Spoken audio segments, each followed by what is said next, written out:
Hello everyone, my name is Manish and today we are going to start first chapter of geography, resources and development. So without any further delay, let's open the first topic. So first of all, we are going to talk about resources. So what is resources? Everything available in our environment which can be used to satisfy our needs. देखो वो हर चीज़ जो हमारे environment में available है जिसको हम use करते हैं हमारी नीड्स को सेटिस्फाई करने के लिए प्रोवाइडेड, वो इसीलिए क्या की गई है एनवायरनमेंट में प्रोवाइड की गई है. इट इज़ टेक्नोलॉजिकली एक्सेसिबल, जिसको हम टेक्नोलॉजिकली क्या कर सकते हैं, एक्सेस भी कर सकते हैं. Economically feasible and culturally acceptable can be termed as resources. जो इकोनॉमिकली और कल्चरली हम क्या कर सकते हैं, उसको एक्सेप्ट कर सकते हैं, उन्हीं चीज़ों को हम क्या बोलते हैं, रिसोर्सेज बोलते हैं. ठीक है. Now we will talk about interdependence relationship. अब जो नेचर, टेक्नोलॉजी एंड इंस्टीट्यूशन के बीच में जो इंटरडिपेंडेंट रिलेशनशिप है उसके बारे में हम बात करेंगे. इसमें कहता है कि human beings interact with nature. अब ह्यूमन बींग क्या करता है, नेचर के साथ इंटरैक्ट करता है. ठीक है. और किसके थ्रू करता है, टेक्नोलॉजी के थ्रू करता है, ताकि वो अपने इकोनॉमिक डेवलपमेंट को एक्सेलरेट कर सके, यानी उसको इंक्रीज कर सके और अपने इंस्टीट्यूशन को क्रिएट कर सके. ठीक है.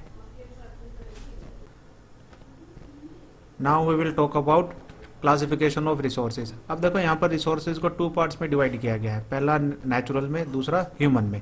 अब जो नेचुरल रिसोर्सेज है उनको भी टू पार्ट्स में फिर क्लासिफाइड कर दिया गया है, renewable resources and non renewable resources. अब रिन्यूएबल रिसोर्सेज वो होते हैं जो कॉन्टिन्यूस प्रोसेस होता है जिनका, इसमें एग्जांपल दिया जैसे वाटर है एंड विंड है और बायोलॉजिकल प्रोसेस है. अब बायोलॉजिकल प्रोसेस को भी टू पार्ट्स में क्लासिफाइड किया गया है, नेचुरल वेजिटेशन जिसमें फॉरेस्ट वगैरह आते हैं आपके, दूसरा है wild life.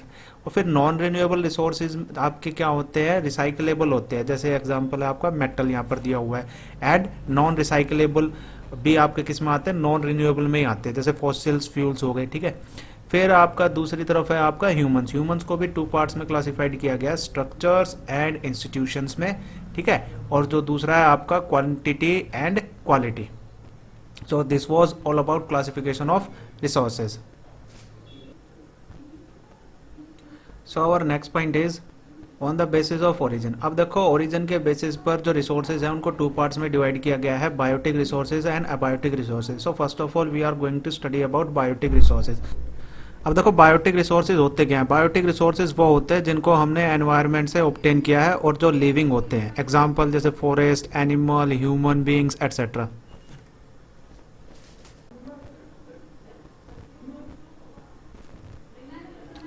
Now we will talk about abiotic resources. अब देखो अबायोटिक रिसोर्सेज क्या होते हैं, ये वो होते हैं जो नॉन लिविंग होते हैं. For example rocks, minerals, metal etcetera. हमारे एनवायरनमेंट को टू फैक्टर्स में डिवाइड किया गया है, पहला बायोटिक फैक्टर्स, दूसरा abiotic factors. Now we will talk about on the basis of exhaustibility. अब देखो रिसोर्सेज को हम एग्जॉस्टिबिलिटी के बेसिस पर रिन्यूएबल एंड नॉन रिन्यूएबल के बेसिस पर डिवाइड कर सकते हैं. ठीक है. जैसे आप देख सकते हो नॉन रिन्यूएबल रिसोर्सेज में जैसे विंड है आपकी, हाइड्रो पावर है, सोलर है, जियोथर्मल है, बायोमास है. ठीक है. और दूसरी तरफ अगर हम देखें नॉन रिन्यूएबल रिसोर्सेज में तो आप ऑयल है, कोल है, न्यूक्लियर है, नेचुरल गैसेज हैं. Now we will talk about renewable resources. अब देखो रिन्यूएबल रिसोर्सेज वो होते हैं जिनको हम बार बार यूज़ करते हैं और जो resources physical, mechanically and chemical process से दोबारा रिप्रोड्यूस हो जाते हैं. Example solar energy, wind energy, water energy etcetera.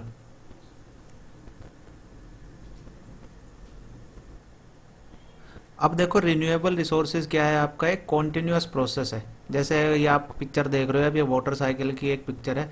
इसमें आप देख सकते हो कि वाटर कैसे आपका पहले ग्राउंड वाटर है, ग्राउंड वाटर से वो इवेपोरेट होता है. ठीक है. इवेपोरेट होने के बाद वो उसका कंडेंसेशन होता है, फिर प्रेसिपिटेशन होता है, फिर वो रेन की फॉर्म में दोबारा वापस फिर रिवर में आ जाता है. ठीक है. रिवर से फिर अंडरग्राउंड वाटर में चला जाता है. तो एक ये कॉन्टिन्यूस प्रोसेस है, एक फ्लो बना हुआ है रिन्यूएबल रिसोर्सेज का. Now we will talk about renewable resources. अब देखो रिन्यूएबल रिसोर्सेज वो होते हैं जो एक बार यूज करने पर वो खत्म हो जाते हैं. Example fossil fuels like wood, coal, petroleum, natural gas etcetera. According to scientist की अपकमिंग आने वाले 100 एंड 200 ईयर्स में ऑलमोस्ट सारे फॉसिल फ्यूल्स फिनिश हो जाएंगे। देन हमें इन्हें सस्टेनेबली यूज करना चाहिए ताकि इन्हें फ्यूचर जनरेशन के लिए एक्सपेंड कर सकें। अब यहाँ पर आप एग्जांपल देख सकते हो, मेटल जो कि नॉन रिसाइकल्ड रिसोर्सेज है। फिर दूसरा एग्जांपल है फॉसिल फ्यूल्स का, which can not be recycled, उसको भी रिसाइकल नहीं कर सकते। Get exhausted with their use, जैसे हमने उसको यूज किया खत्म हो गया। यहाँ पर बहुत सारे एग्जांपल है, जैसे आप नेचुरल गैस देख सकते हो, कोल है, क्रूड ऑयल है। और next topic is on the basis of ownership. अब देखो ओनरशिप के बेसिस पर हम क्या कर सकते हैं, रिसोर्सेज को 4 पार्ट्स में डिवाइड कर सकते हैं। फर्स्ट है हमारा इंडिविजुअल रिसोर्सेज, दूसरा है कम्युनिटी ओन रिसोर्सेज, थर्ड है हमारा national resources and international resources. So let's open the first topic, individual resources. अब देखो इंडिविजुअल रिसोर्सेज वो होते हैं जो कोई प्राइवेटली ओन करता है। फॉर एग्जांपल जैसे ये एक फैमिली है, फैमिली का अपना होम है, तो ये होम क्या हो गया, एक इंडिविजुअल रिसोर्स हो गया, ठीक है। फिर इसमें सेकंड एग्जांपल कहता है लैंड बाय फार्मर, जैसे एक फार्मर की अपनी लैंड होती है। फिर कहता है plantation, pasture land, ponds, water in wells owned by individual, ये चीजें भी इंडिविजुअल क्या कर सकता है, अपने आप खरीद सकता है। Plot, houses and other property owned by people in the city etcetera, यानी जो चीज उसने खुद परचेज की हो, ठीक है, वो किस चीज में आते हैं, आपके इंडिविजुअल रिसोर्सेज में आते हैं, जिसको प्राइवेट प्रॉपर्टी बोलते हैं। सो और next resources community own resources. अब देखो कम्युनिटी ओन रिसोर्सेज कौन से होते हैं, जिनको एक कम्युनिटी क्या करती है, खुद उनको ओन करती है, यानी सोसाइटी के जितनी भी कम्युनिटी है मिलकर उन रिसोर्सेज का यूज करती है, ठीक है। For example village common grazing ground, burial grounds, village ponds etcetera, यानी एक विलेज है, विलेज में क्या होती है, कॉमन ग्रेजिंग ग्राउंड्स होते हैं। बरियल ग्राउंड्स यानी जो शमशान घाट है वो एक होता है। विलेज पॉन्ड गांव का जो एक तालाब होता है वो भी एक ही होता है, और गांव के सारे लोग हैं वो मिलकर क्या करते हैं, उसका यूज करते हैं, तो एक कॉमन रिसोर्स है। फिर नेक्स्ट पॉइंट कहता है कि public park, picnic spots and playgrounds in urban areas, जैसे कि आप पिक्चर में देख सकते हो, यहाँ पर भाई एक आपकी फैमिली स्पॉट है, यहाँ पर एजुकेशन दिया हुआ है, तो एजुकेशन में सोसाइटी के जितने भी बच्चे हैं वो सारे मिलकर वहाँ पर क्या करेंगे, पढ़ाई करेंगे, ठीक है।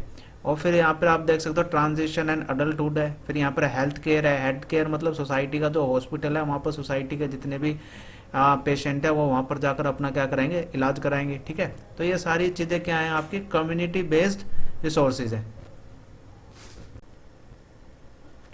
Now we will talk about national resources. अब देखो तो नेशनल रिसोर्सेज क्या होते हैं, नेशनल रिसोर्सेज क्या होते हैं, उन रिसोर्सेज को बोलते हैं जो किसी नेशन से क्या करते हैं, बिलोंग करते हैं, जो एक नेशन की पॉलिटिकल बाउंड्रीज के अंडर आते हैं, उनको हम क्या बोलते हैं, नेशनल रिसोर्सेज बोलते हैं। फॉर एग्जांपल जैसे रोड्स हैं, कैनल्स हैं, रेलवेज हैं, मिनरल्स हैं, water resources, forest, wild life, ठीक है। अब जैसे यहाँ पे आपको एक ट्रेन दिखाई दे रही है, तो ट्रेन क्या है, आपकी नेशनल रिसोर्स है, क्योंकि ये गवर्नमेंट क्या करती है, इसको ऑपरेट करती है, ठीक है। और जैसे वाइल्ड लाइफ सेंचुरीज है जितनी भी, ये भी आपके सारे क्या है, नेशनल रिसोर्सेज है।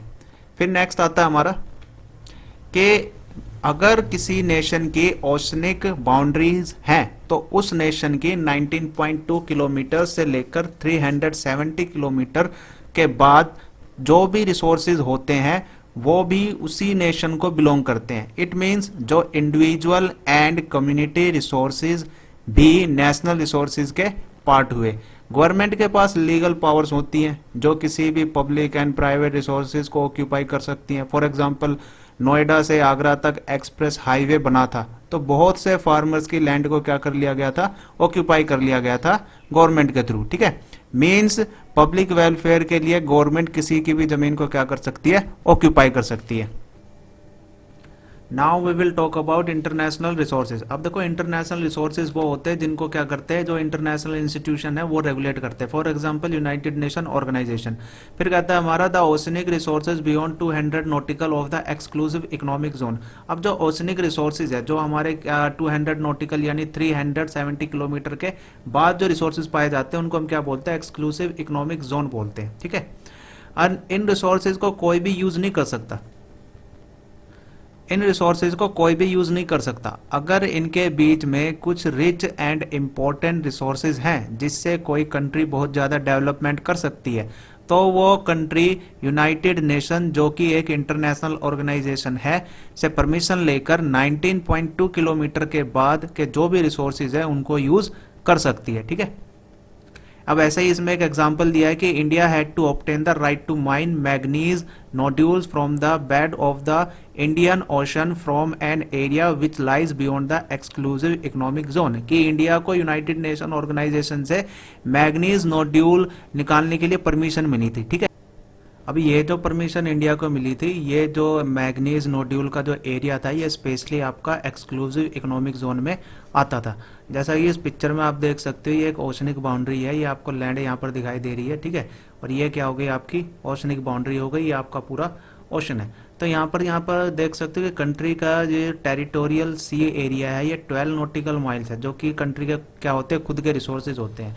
इसके बाद आप यहाँ पर देख सकते हो exclusive economic zone up to 1200 nautical mile from base line. और ये जो हमारा जो 1200 नॉटिकल माइल्स है, ये आपके इंटरनेशनल ऑर्गेनाइजेशन के अंडर आते हैं। अगर किसी कंट्री को इन रिसोर्सेज को यूज करना है जो इसके अंडर आते हैं एक्सक्लूसिव इकोनॉमिक जोन के अंडर, तो उसको इंटरनेशनल ऑर्गेनाइजेशन की परमिशन लेनी होगी, तभी वो इन रिसोर्सेज का क्या कर सकते हैं, यूज कर सकते हैं। So this was all about today's lecture. I hope everything is clear to all. Description box में आप इस चैप्टर के कंप्लीट पीपीटी को देख सकते हैं, and don't forget to subscribe my channel and hit the like button. Till then, good bye.